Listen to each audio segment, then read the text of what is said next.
So hello 12th standard के students, कैसे हो यार आप सभी लोग। उम्मीद करता हूँ आप सभी लोग अच्छे होंगे। तो जैसा कि आप जानते हैं कि हमने आपके लिए पीसीएमबी का एक सीरीज शुरू किया हुआ है जिसमें हम आपके लिए मोस्ट इंपॉर्टेंट क्वेश्चंस जो है वो अपलोड कर रहे हैं।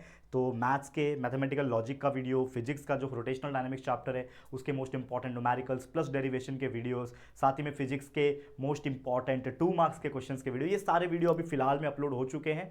तो मैं आपसे रिक्वेस्ट करता हूं कि प्लीज़ इस सीरीज़ के लिए हमें सपोर्ट कीजिए और आप कमेंट करके भी बताइए कि सर और भी ज़्यादा वीडियोस बनाइए। अगर आप कमेंट करोगे कि आपको multiple subjects like physics, chemistry, maths, biology के ऐसे ही और भी वीडियोस चाहिए तो कमेंट कर देना, क्योंकि आपका कमेंट्स देख के ही हमें पता चलेगा कि आप हमारी इस सीरीज़ को पसंद कर रहे हो कि नहीं। देखो दोस्तों, बहुत ज़्यादा मेहनत किया जा रहा है मेरी द्वारा और हमारे पूरी टीम के द्वारा, ताकि आपको कुछ ऐसे वैल्यूज़ प्रोवाइड करे, कुछ ऐसे कंटेंट प्रोवाइड करे जिसके हेल्प से आप लोग का प्रिपरेशन और ज़्यादा स्ट्रांग हो सके। और एक चीज़ मत भूलना कि हमारे इस चैनल JR कॉलेज के ऊपर हमने सारा कुछ पढ़ा रखा है। यानी एग्जाम्पल की अगर मैं बात करूँ तो पूरा फिजिक्स, पूरा केमिस्ट्री, पूरा मैथ्स, पूरा बायोलॉजी, ये सभी जितने भी चैप्टर्स होते हैं आपके सिलेबस में, इनके प्रॉपर वीडियोस आपको देखने मिल जाएंगे, जिसको देख के रिकॉर्डेड वीडियोस है जिनको देख के आप अपना कंसेप्ट को स्ट्रांग कर सकते हो। तो अगर आपको कोई भी चैप्टर में डाउट है, कोई भी चैप्टर का कंसेप्ट नहीं पता, तो आप जरूर से देखना। और खासकर दोस्तों केमिस्ट्री के लिए तो यार लेटेस्ट वीडियो है अभिषेक सर के द्वारा, मजा आ जाएगा आप लोग को देख के। बहुत जबरदस्त तरीके से हमारे अभिषेक सर ने आपको पढ़ाया हुआ है, ठीक है। तो प्लीज चेकआउट कर लेना। और डेली बेसिस पे ना रोज एक लाइव रिवीजन भी हो रहा है हमारे इस चैनल पे शाम को 7:30 बजे। तो डेली आके चेकआउट करो कि कौन सा लाइव होने वाला है और उसको देख के आप अपना प्रिपरेशन और मजबूत कर सकते हो, ठीक है। और ये जो रिकॉर्डेड वीडियोस का जो ये सीरीज हमने शुरू किया है, जो कि एक इंपॉर्टेंट क्वेश्चन वीडियोस का सीरीज है, ये कंटिन्यूसली आपके लिए आता रहेगा। तो 12th बोर्ड के स्टूडेंट्स हो जाओ तैयार, क्योंकि JR की टीम आपके लिए साथ आ गई है, ठीक है। तो आज का वीडियो केमिस्ट्री के बारे में है, जिसमें हम मोस्ट इंपॉर्टेंट जो 1 मार्क्स के क्वेश्चंस होते हैं उसको प्रॉपर पार्ट्स में लेके आएंगे। आज पार्ट 1 है जिसमें कुछ 8 क्वेश्चन लेकर आने वाला हूं। और ये 8 जो भी क्वेश्चन है ये बहुत इंपॉर्टेंट हो सकते हैं, रिपीट होने के चांसेस भी होते हैं, कुछ प्रीवियस ईयर्स के क्वेश्चन है इसमें से। तो जरूर से देखिएगा और फटाफट से इसको बाय हार्ट कर लीजिएगा। वीडियो बहुत छोटे छोटे होने वाले, जिससे आपका समय भी बचेगा। तो वीडियो को एंड तक देख लेना। और मैं चाहता हूं कि अपने सभी दोस्तों के साथ भी आप शेयर करो हमारे इन वीडियोस को, और उनको बताइए कि कितना मेहनत किया जा रहा है यहाँ पे इस प्लेटफॉर्म के द्वारा, ठीक है। तो लेट्स गेट स्टार्टेड। और साथ ही में हमने बहुत सारे इंपॉर्टेंट PDF बनाए हुए, वो हम टेलीग्राम पे शेयर करते हैं। तो अगर आपने अभी तक हमारा JR कॉलेज नाम का जो टेलीग्राम ग्रुप है उसको ज्वाइन नहीं किया तो ज्वाइन कर लेना। लिंक डिस्क्रिप्शन में भी मिल जाएगा, या तो टेलीग्राम पे भी डायरेक्ट सर्च करोगे JR कॉलेज लिख के तो भी आपको हमारा ऑफिशियल टेलीग्राम ग्रुप जो है वो देखने मिल जाएगा। ज्वाइन कर लेना, ठीक है। तो लेट्स गेट स्टार्टेड। तो सबसे पहला क्वेश्चन यहाँ स्क्रीन के ऊपर आप देखोगे, क्या क्वेश्चन पूछा है कि right the structural formula of N, dimethyl, ठीक है ना, मिथेनामाइन, ठीक है ना, डाइमिथाइलिन इथेनामाइन का यहाँ पे आपको क्या पूछा है, ठीक है, क्या पूछा है, स्ट्रक्चरल फॉर्मूला पूछा है। अब ये स्ट्रक्चरल फॉर्मूला क्या है यहाँ पे आप देख सकते हो, ठीक है, क्लियर कट दिख रहा है यहाँ पे डाइमिथाइल, ठीक है ना, इथेनामाइन। तो इस तरीके से आप देख सकते हो ये उसका स्ट्रक्चर है। जरूर से इसको बनाओ और प्रैक्टिस करके ले लो। अगर कुछ क्वेश्चन ऐसा पूछता है आपको NN, ठीक है ना, डाइमिथाइल, ठीक है ना, इथेनामाइन पूछता है, तो ये आप लोग को ध्यान में रखना है, ठीक है। ऐसा फिगर रहेगा, इसको प्रैक्टिस कर लेना। ऐसे बहुत सारे अलग अलग तरीके से भी फिगर पूछे जाते हैं। दूसरा है write the reagents use for the reduction of carbonyl group in Clemmensen's reduction, ठीक है ना। तो क्लेमेंसन्स रिडक्शन में क्या रिएजेंट जो है वो यूज किया जाता है, तो आप पूरा रिएक्शन लिख सकते हो। दैट इज यहाँ पे आपको दिख रहा होगा, ठीक है, RC double bond to R dash, that is ester, ठीक है, यहाँ पे दिया है। यहाँ पे अगर हम 4 हाइड्रोजन यहाँ पे ऐड करते हैं, और रिएजेंट्स क्या है, अगर आप इन द प्रेजेंस ऑफ अगर आप देखोगे तो जिंक, ठीक है ना, एंड मर्क्यूरी, एंड साथ में HCl, ठीक है, हाइड्रोजन क्लोराइड। और यहाँ पे आपका फॉर्मेशन हो रहा है RCH2 R डैश, यानी कि आपका यहाँ पे ये फॉर्मेशन हो रहा है और साथ में वाटर का फॉर्मेशन हो रहा है। तो इसको भी एक बार चेकआउट कर लो। ये जो रिडक्शन रिएक्शन होगा इसको भी अपने टेक्स्ट बुक में नोट डाउन कर लेना, मतलब देख लेना कि क्या है क्या नहीं, ठीक है। देखो केमिस्ट्री का पेपर वैसे तो देखा जाए तो पास होने के हिसाब से ईजी आता है, लेकिन अगर कोई बच्चा 70 में से 60 प्लस का टारगेट कर रहा है तो मैं बोलता हूँ यार chemistry is tough subject, physics is also tough subject, chemistry is also tough subject. बाकी बायोलॉजी में 60 मार्क्स निकालना थोड़ा ज़्यादा इजी होता है। मैथ्स में भी अगर आपने अच्छा प्रैक्टिस किया है तो 60 मार्क्स निकलते हैं, 60-70 में से बात कर रहा हूँ मैं, ठीक है ना। लेकिन जो 70 में से फिजिक्स और केमिस्ट्री में 60 प्लस लाने का सोचता है ना, वो थोड़ा सा चैलेंजिंग हो जाता है। और मैं टॉपर्स की बात कर रहा हूँ, बाकी एवरेज बच्चा तो 70 में से या 30-35 मार्क्स ला दे तो भी खुश हो जाता है, करेक्ट है।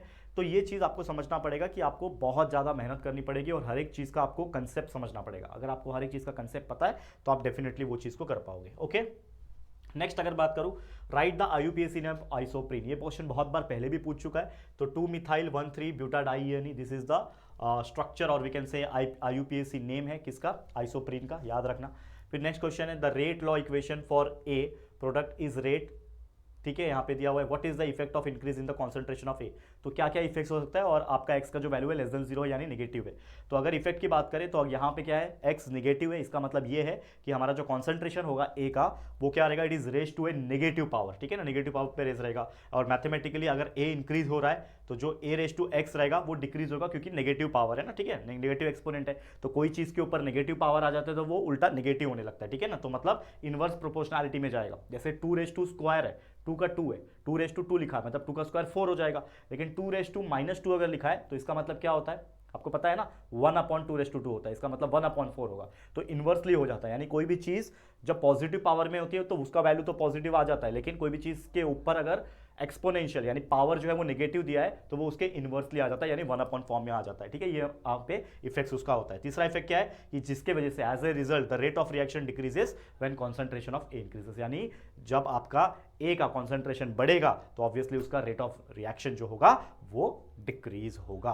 तो ये इफेक्ट जो है वो याद रख लेना अगर ये क्वेश्चन आपको रिपीट होता है तो। इसके अलावा क्वेश्चन है कि what is the molality of A equation, aqueous solution of, ठीक है ना, यहाँ पे पोटेशियम ब्रोमाइड का दिया, फ्रीजिंग पॉइंट ये दिया हुआ है, ठीक है ना, यहाँ पे आपको दिया हुआ है that is freezing point depression constant दिया हुआ है आपको 1.86, ठीक है ना, केल्विन केजी पर मोल, ये आपको दिया है। तो आपको जो गिवन है पहले लिख लिया आपने कि फ्रीजिंग पॉइंट ऑफ सॉल्यूशन 3.72 दिया हुआ है, ठीक है ना, नॉर्मली प्योर वाटर का फ्रीजिंग पॉइंट आप जानते ही हो 0 डिग्री सेल्सियस होता है, ठीक है, आपका KF दिया हुआ है that is the freezing point depression constant, ठीक है ना, पानी का, जो कि 1.86 केल्विन केजी पर मोल दिया हुआ है, ठीक है। और इसके अलावा हम लोग को एक चीज पता है कि जब भी ऐसा चीज आता है तो यहाँ पे एक वॉन्ट ऑफ फैक्टर आ जाता है, पोटेशियम ब्रोमाइड दिया हुआ है तो आई यानी वॉन्ट ऑफ फैक्टर जो होगा इसका 2 हो जाएगा, ठीक है।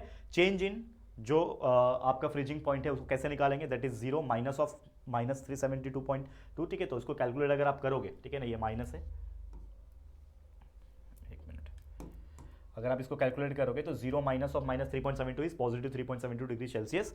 फॉर्मूला क्या है मोलालिटी का, m is equal to delta TF upon I into KF, डाल दिया वैल्यू, डेल्टा TF का वैल्यू हमारे पास है 3.72, I यानी वॉन्ट ऑफ फैक्टर का जो वैल्यू है वो है 2, और हमारा जो KF है यानी फ्रीजिंग पॉइंट डिप्रेशन कांस्टेंट का जो वैल्यू है 1.86 है, इसको डाला और कैलकुलेट किया, 3.72 डिवाइड बाय 3.72 यानी 1 आ जाएगा, दैट इज मोल पर केजी इसका यूनिट आ जाएगा। तो ये मोलालिटी आपने कैलकुलेट कर दिया। तो ऐसे कुछ क्वेश्चंस भी 1 मार्क्स के कैटेगरी में देखने मिलते हैं और ये सारे 1 मार्क्स के हिसाब से आते हैं, ठीक है, काफ़ी छोटे होते हैं, लेकिन अगेन ये छोटा तीर घाव करे गंभीर, वही वाली बात है। अगर आपको ये करने नहीं आएगा तो यार आपका जो 8 मार्क्स का जो कंटेंट आता है सेक्शन ए में, पता है ना, ये 8 मार्क्स के क्वेश्चन पूछते हैं, तो अगर आपको ये 8 के 8 सवाल के जवाब आ जाएंगे ना तो आपका जो पहले तो MCQ है वो तो सिक्योर होना ही है, लेकिन ये 1 मार्क्स भी आपका सिक्योर हो गया तो यार एटलीस्ट आप ये गारंटी में रहोगे कि आप पास हो जाओगे, ठीक है बच्चा, बहुत ईजी होता है।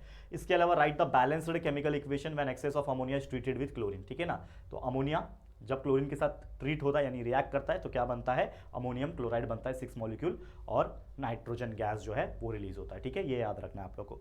इसके अलावा और 2 आखिरी है, फटाफट से देख लो। Write the number of donor atoms present in the ETDA during the formation of complex, तो 6 डोनर एटम्स प्रेजेंट रहते हैं, याद रखना।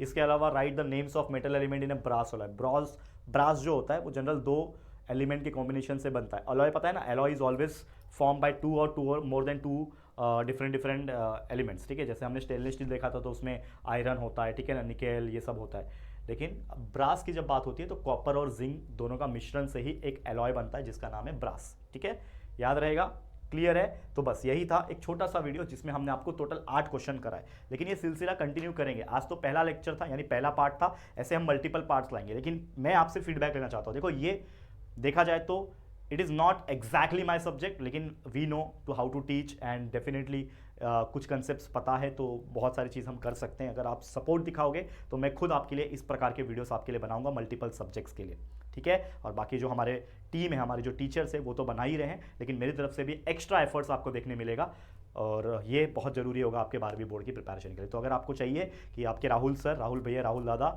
ऐसे वीडियोस और बनाएं तो कमेंट करना यस सर प्लीज़ ऐसे वीडियो और बनाओ, ऐसा कमेंट करो, ठीक है। और वीडियो को लाइक कर दो और अच्छा जगह पे शेयर कर दो ताकि बाकी जितने भी आपके फ्रेंड्स हैं ना उनको भी पता चल सके। तो प्लीज़ शेयर टू एवरीवन, और पहली बार आए हो चैनल पे तो चैनल को सब्सक्राइब जरूर करना, ठीक है दोस्तों। चलो जल्दी मुलाकात होगी फिर किसी और नए वीडियो में, तब तक के लिए thank you and good bye.